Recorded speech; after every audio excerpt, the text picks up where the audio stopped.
Welcome to the Tech Egg. Don't get scrambled. Enjoy the video. You start by opening the workspace and immediately bringing up the search panel. Press Ctrl plus Shift plus F or CMD plus Shift plus F on Mac OS to reveal the search sidebar. This is your primary search bar for the project. Once the panel appears, type the term you want to find. Make sure the correct folder is selected in the Explorer so results scope is right. If you prefer the keyboard, keep using the shortcut. Otherwise, click the search icon in the activity bar to access the same controls. Now refine how search finds things by using the controls under the input. Toggle match case, match whole word, or use regex when you need precise patterns.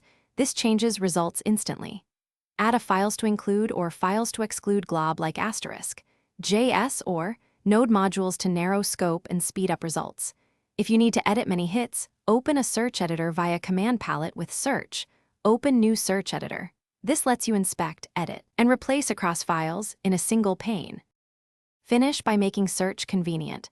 Pin the search view in the activity bar, and if you prefer, set a custom key binding in keyboard shortcuts for faster access. Consider a lightweight extension only when you need features beyond built-in search. If the search bar disappears or returns no results, disable recently added extensions and restart. Also check your settings.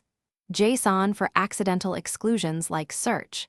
Exclude. These steps restore functionality and prevent future interruptions so you can search reliably across your project. Thanks for watching. Consider subscribing if I helped unscramble your problems.